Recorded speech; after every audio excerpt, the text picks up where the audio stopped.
Hey everyone, this is Corey with Stafford ZDC. I apologize if this video is a bit echoey. I am currently dog sitting and have to film this in a bathroom because it's just about the only room in this house with decent lighting and a little bit of privacy.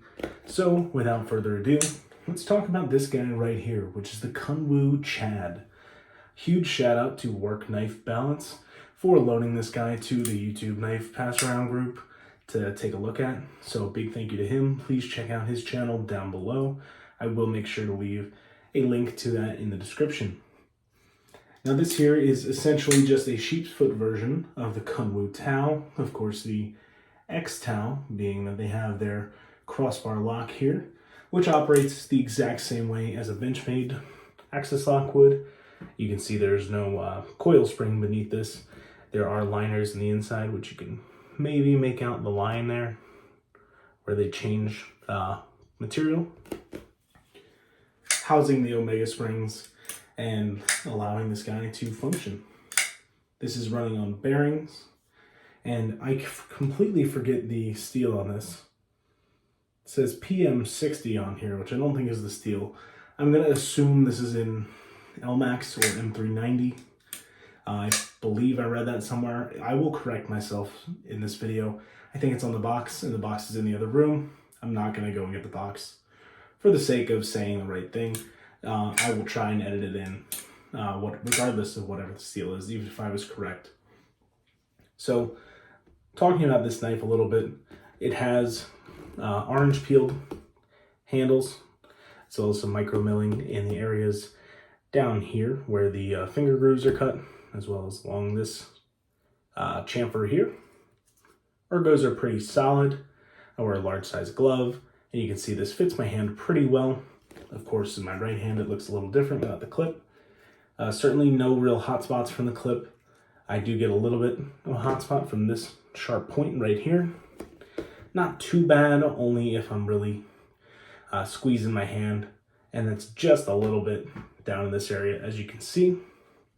Overall, the handle size is pretty good, though I could use a little bit extra handle for my hands in particular. Choking up is somewhat an option, though this area here for the pointer finger is not perfect, and you certainly do catch a little bit of the heel of that blade if you do choke up too much. This is using a combination between like a thumb disc and a thumb stud to open. I'll show you this right here. You can see how wide they are, but they are offset. They are lower on the blade than the spine. So they're kind of a combination between the two, and they have a bit of a ramping to them. See if I can, yeah, you can kind of see the angle that they have there. So they fit the angle of your thumb pretty nicely. As for the reverse flicking though, it's a little tough. You have to get underneath it more than on it, and it's not really set up for that. Otherwise, you're gonna have to use a little bit of wrist to get this guy extended and fully deployed using a reverse flick. It is running on bearings, if I didn't mention that. Super easy to close and open using this lock here. And a little bit of a story about this guy is that it will cut you a little bit. You can see that cut in the middle of my pinky there. Basically, pinky was wrapped under the knife like this. And you can see, you'd think that my pinky's out of the way with where that is, but it's not. You can see right there how it would have caught me. They squeezed so much blade into this. You can see just how close that blade gets to the end of the handle. There's just a hair of space left, less than 1/8 of an inch. So the blade to handle ratio on this is immaculate. It's really damn good. Something that you certainly don't see a lot. So that's awesome to see. And cutting performance wise, this is pretty good. This does have a flat grind, which you might be able to see, might not be able to see. I'm not gonna be able to hold it steady enough for this.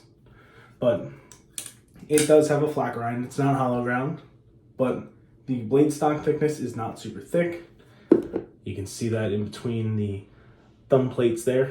And then you have this swedge that runs the majority of the blade, and the primary grind here is pretty tall as well. So you only have this small section of flat, with its widest point being down here where the stud is, and that's not really an area that you do a whole lot of through cutting with. where you're not going all the way through material at the base of the blade here. So it makes for a pretty good cutter all around. Overall, I'd say this swedge on the back really helps reduce the drag and makes this really nice and easy to cut with. It gets fairly thin behind the edge with this flat grind, so no complaints from me on performance. So that's pretty much it. I mean, there's not a whole lot to say about a titanium handled Axis style lock, but this is a good one.